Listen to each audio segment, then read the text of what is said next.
Jonathan Willaims. He's the chief economist and executive vice president of the American Legislative Exchange Council. And they just released the 17th edition of Rich States, Poor States. And that is an examination of each state's competitiveness and economic outlook and growth potential. Jonathan, what a timely time for you to be here on Nebraskanomics. Welcome. Well, thanks for having me as always, Jim, and happy tax day in the rearview mirror now. It's not something you celebrate, of course, as you're going through it, but now I think that most of us have filed. It's a very nice thing to see in the rearview mirror, and hopefully one day we'll get to a spot where we can file our taxes on a postcard or get rid of the income tax altogether and get rid of April 15th as a designation of a holiday for some. Wouldn't that be nice? Well, let's get right into it. Let's start with Nebraska in the rankings. It made some jumps in this 17th edition, largely because of the tax reforms the last couple of years. Walk our listeners through why Nebraska moved up in the rankings this year, and what is that ranking? Well, it's really a great result of some leadership, as you know, that Platte was very involved with, and many of our allies around Nebraska and in the unicameral to pass the big tax reform of cutting of income taxes. Well, far overdue in Nebraska, as we've talked about for a long time. And in Rich States, Poor States, we rank the states based on 15 different factors to get an economic outlook score. And that's what we spend most of our time talking about in terms of how positioned is a state for future economic growth, whether that's business investment, individual investment, looking at this just dynamic that we've talked about for years, but just intensifying as Americans voting with their feet away from high tax states and towards states that value more economic opportunities. And so getting this economic outlook score, something that Art Laffer, one of my co-authors, came up with 50 some years ago, working with then Governor Reagan and comparing the state by state analysis of the data to say, we have these 50 laboratories of democracy. States compete with each other, whether they like to admit it or not. They compete in some way, whether it's overtly through taxes or so try to hide that type of competition. The big government states do and compete versus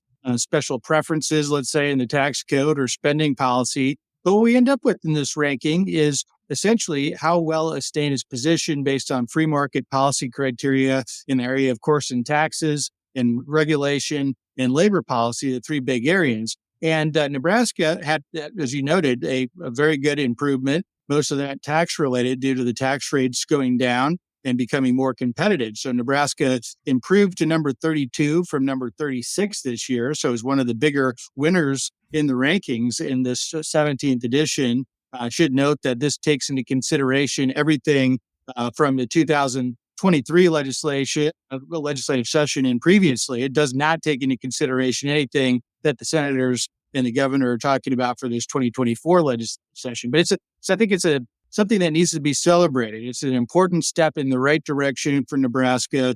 It's been a very competitive region, as we've talked about, as I've been out to Lincoln many times over the years, as we've seen Iowa and other states dramatically move in the right direction. And of course, you've got the no income tax states on your border in South Dakota and Wyoming. You've got Kansas kicking around tax reform this session in Topeka. And so this is a needed step to at least move Nebraska towards the middle. And of course, from there, I think the future is still yet to be determined. Can you make Nebraska a top tier state? And I think that with the right policy choices and continuing on these reforms, it absolutely can happen. So we passed what I think is the largest tax package in the country last year in 2023. We just pushed out a piece on IRS migration data that shows over $206 million in adjusted gross income is moving to other states, and it's largely to states that have a more favorable income tax climate. Jonathan, there are a lot of groups in Lincoln and even some policymakers that either don't believe or know what the truth is, but they claim that there is no correlation between a state's tax structure and migration. Walk us through how you think that is, and then also how does the Rich States, Poor States ranking maybe refute that claim? Well, it's an interesting claim, and I won't claim to know necessarily who says that, and I won't say that they're ignorant. It's maybe that they just know so much that isn't so, as President Reagan would always say, and that is against common sense, against what businesses and individuals showing their revealed preferences as they're voting with their feet, as I mentioned, against high tax states and towards states with lower tax burdens, states that avoid income taxes, for instance, is a key attribute, as well as states with overall economic opportunity. And so, absent from the common sense and the association perspective of what we have in the data now for 17 years to show, the fastest growing states in America are generally those states that rank well in rich states, poor states. They're states that have the right policy format. And then the states that are the outbound migration states. Just look at the America's top 4 states for a second in terms of population. Now you have California and New York, relatively governed the same way by progressive left politicians and anti-business politicians who like to raise taxes when times are tough and have some of the highest taxes in America. I just got back from Albany, New York yesterday, 50th out of 50 rich states, poor states ranking for New York. And California and New York are the top outbound migration states over the last decade, with nearly 2 million individuals on net in both of those cases leaving for one of the other 49 states for more economic opportunity. And it's not just our theory that people are leaving for opportunity. Obviously, some people do leave for weather reasons, for family reasons, for other things. But the U.S. Census actually surveys individuals when they move from state to state. And the number one reason, Jim, why an individual moves from one state to another, according to the Census Bureau's own survey data, is economic opportunity. They're looking for jobs. They're looking for a better quality of life at a lower cost of living. And so these are things that we know to be true. On the other side of the equation, Texas and Florida govern very similarly in some respects, where both of those states avoid a personal income tax altogether. They've enacted very fiscally responsible legislation across many different issue areas and are basically the polar opposites of California and New York. And of course, look at the resume, so to speak, of a population change in Texas and Florida, the 2 states with the highest inbound migration overall numbers over the last 10 years, with well over 1 million individuals in both states on net moving in and taking advantage of not just the weather, but the climate when it comes to economic policy and getting it right. And of course, then you move to the academic side of it as well. I mean, there's been some great literature done on this and peer-reviewed publications. Our friends at the Mercatus Center have done some great work showing not just the correlations, and there's a lot of important work to be done there. And you'd really have to put something over your face and ignore the data from now years at the state level on the correlation side, but actually try to tease out the causal nature and showing that income tax rates at the state level do, in fact, have a demonstrable impact on in and out migration across states. And, there's across the board, this is not just our research, but the research of many others across the country. And of course, good old common sense saying when you tax something more in one state and less in another, economics 101 in the theory of pricing and incentives suggests that that state is obviously going to be the winner, the state that taxed less. Before we circle back to Nebraska, why don't you walk us through some of the big movers in this 17th edition of Rich States, Poor State? You might want to touch on Utah as well, that reclaim the number one spot, and let our listeners know why they moved in one direction or another. Yeah, and I'm glad you mentioned Utah, because Utah has been number one for all 17 editions of Rich States, Poor States. And so there's a lot to unpack of that, really the secret sauce, so to speak, of what Utah has gotten right over so many years. And even just this week, the Wall Street Journal came out with a news headline talking about how Utah is the hub for innovation and tech-related jobs and finance job growth as well. And as we like to say, I was just on the phone with the Senate President in Utah, Stuart Adams, who's been a great ALEC board member over the years and has helped shepherd so many of these reforms. Happy to say that the Wall Street Journal has come to the conclusion that we have for the last 17 years, in that we at ALEC were for Utah before it was cool to be for Utah. We take a little bit of pride in that we like to be a leading indicator, I think, based on this Rich States, Poor States framework. But Utah has been a state that has had a long track record at continually cutting down income tax rates. I mean, you asked a question about income taxes a second ago, but as we look at the research data as well, and this is just from us, this is OECD data and others, saying that all taxes matter for economic growth. We know that when you take a dollar out of the private economy and put it into the government side of the economy, there's going to be a loss, right? But not all taxes are created equally. And income taxes and any tax on capital are going to be the most damaging dollar per dollar that a state or any form of government can raise. And so Utah has, I think, directly focused on, they went to a flat tax 17 years ago now at the first edition of Rich States, Poor States, and they continue to chip down that income tax rate on the personal and the business income tax side. Now, the personal side is very important because the vast majority of pass-through entities across the United States, those NFIB members, small businesses across the country, file on the individual side of the code. And so that is a huge job creation magnet and a business creation magnet for small business. But Utah has done a lot of other things, Jim. We could almost spend an entire episode talking about Utah's political and policy reforms driven by real leadership. And that is, looking at things like truth in taxation. The original truth in taxation was in Utah. I know there's still some implementation issues there in Nebraska as folks have the uptake of that. Looking at ways to stop the assessment-driven property tax growth, looking at pension reform, looking at so many other things that Utah has done to stay ahead of the curve. Lots of great lessons. Idaho, Arizona, North Carolina, Indiana round out the top 5. And you asked about states that are growth states, states that have improved the most in this edition.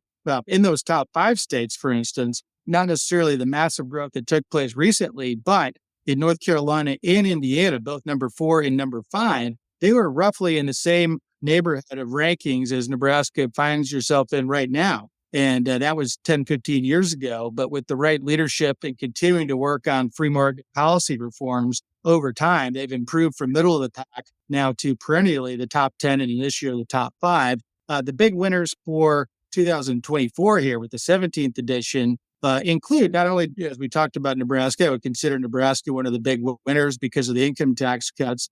Mississippi actually became a flat tax state and cut taxes in recent years and has cracked the top 20 for the first time in many years. I think that's a big victory for a state like Mississippi that has long been a laggard when it comes to free market reforms. They've reversed that in recent years. Texas was a big winner this year. Many folks would surprise that Texas may not be already in the top 5. They just came outside of the top 5 this year at number 6, but they were number 13 last year. And they enacted some major tax cuts in Texas in their last legislative session. West Virginia, a state that has been an outbound migration state for as long as anybody, I think, can find data. They're a state that has dramatically cut income tax rates, done regulatory relief, state that has become a right-to-work state, obviously in somewhat recent memory. And West Virginia has moved up to their best all-time ranking, middle of the pack now, a state that had been perennially in the bottom of our ranking. And, one of the other things, Jim, to show the association between the change in policy and now beginning to see the signs of life when it comes to especially now inbound migration, West Virginia, this last year, for the first time, like I said, as anybody can go back and find data, is now a net in-migration state after all of this great work on tax cuts, regulatory relief, right to work. And there's other states like that. But I think that's one of the most stark turnaround stories that has not really been told enough at the national scale. I would expect to see more of that from West Virginia in the years ahead. Wow, that's some great information. It's always good to look at the landscape and what's moving our competitors. It also just shows that Nebraska needs to keep the foot on the pedal and look at additional reform opportunities. I want to get your opinion on 3 different things for Nebraska, and then we'll talk about the current legislation that's on the book or scheduled to be debated on final reading this week. First off, inheritance tax. Nebraska was unable to repeal the state inheritance tax this session, despite Platte championing those efforts. That factors into your rankings as well, correct? It does, and it's a big deal. I was actually just talking with some friends earlier this week about just the dwindling number of states across the country that even have anything on the books when it comes to a death tax, inheritance or estate tax, but something that, at least half the states have repealed in recent years. And there's in New York, 50 out of 50, when we were there talking about that this week. That's a huge driving factor why New Yorkers move out of state, especially later in life, successful individuals to states like Florida, not just for the better weather, but avoiding income taxes and the death tax. And was, disappointed to hear that those efforts came up just short this year in Lincoln. I know speaking with Chairman Clements on that, it's something that he's had on his agenda item and for the right reasons, because I think that would be a factor that would move Nebraska in the right direction, certainly in our ranking. But I think overall, when it comes to economic competitiveness and overall keeping individuals in Nebraska instead of losing those families and businesses over time. So a very key factor, I think, in the years ahead. Absolutely. And why do we want to be compared to states that have it like New York, right? We got to do better, and we'll keep pushing that. Second thing is, you mentioned truth in taxation. Nebraska adopted that 2-3 years ago, and in this assessment driven environment that we're in. Tell our listeners why having truth in taxation is important and why it matters to Nebraska. Well, truth in taxation, I think, of doing this for 20 years now, Jim, I was always, as a policy researcher, a little bit frustrated that we didn't have a better way to tackle what is a real problem, and that is the growth of property taxes across the United States, generally driven in recent years, as you correctly note, by the over assessment issue, the huge run up in assessments. But I think, moreover, the dishonesty in many cases that happens around the property tax equation. And so, truth in taxation, as I mentioned, one of Utah's key ways that they've stayed at the top in our economic outlook ranking now for all 17 editions of Rich States, Poor States, and then, of course, Kansas, Nebraska, Iowa, in the last couple of legislative sessions adopting it. It's so important because the vast majority of property taxes across the United States are collected and really driven by local government spending decisions and how the governments would like to fund services they provide, county, city, township, and others across the states. And then in many cases, the anger, and I should say, once again, righteous anger about high property tax burdens gets misdirected and gets sent to the state level or gets sent to a federal level and say, we need to have those levels of government come and take care of really the problem, which is local government spending decisions. But if you don't get to the root of the problem, like truth in taxation does, and have an honest, open, transparent discussion about what is driving your property tax burden and who can actually solve it, we're not going to ever solve this property tax problem. And truth in taxation is beautiful in that it notifies individuals to say there's going to be a public discussion around the needs and wants of local government, encourage feedback. And at the end of the day, truth in taxation says, let's have a public recorded vote to say who wants to collect more in property taxes, and here are the priorities of government. Let's match those things up. Because right now, as an individual property taxpayer here in the Commonwealth of Virginia, my local government looked at me square in the face this last year and said, we held the line on property taxes. And I got my bill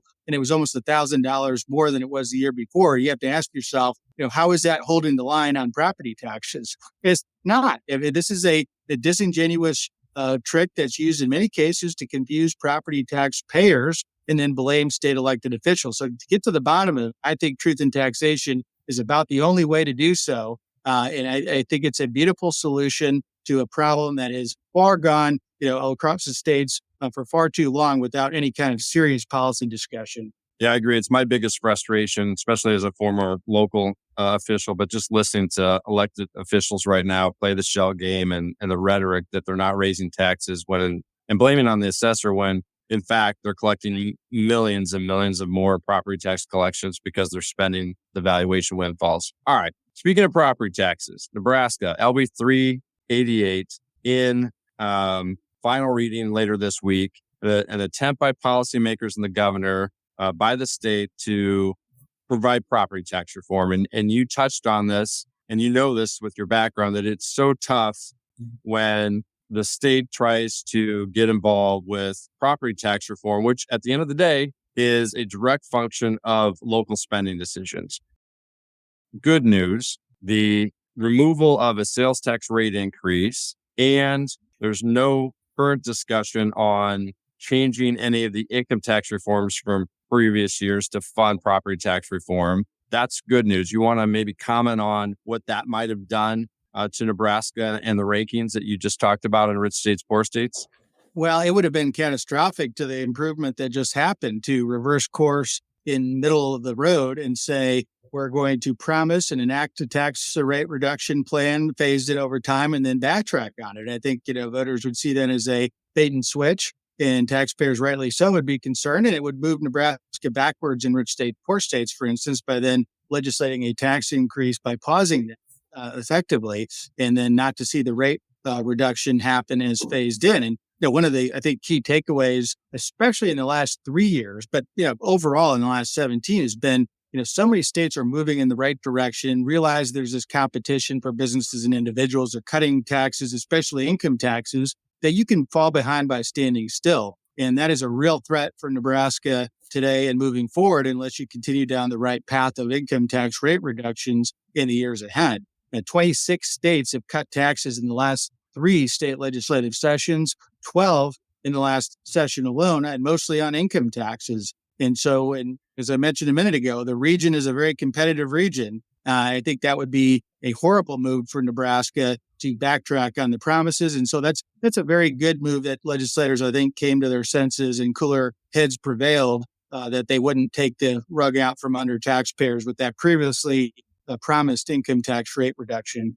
Speaking of looking to the future and further income tax reform, there is a mechanism under LB 388 that dedicates all state revenue growth above 3.5% to subsidizing local government spending and property tax reductions perpetually. What's your opinion on that mechanism and that policy solution? In your opinion, could that be potentially perceived as a permanent ban on future state tax cuts and continuing to make the movement that Nebraska needs to make to remain competitive? Well, I mean, it's based on that idea without reading the details of the current iteration of the legislation and just based on the policy concept of doing that. I think that would be a potential major threat in terms of can Nebraska then have the resources to further this income tax rate reduction and the great progress that you've already seen in the rich states, poor states rankings. We know for a fact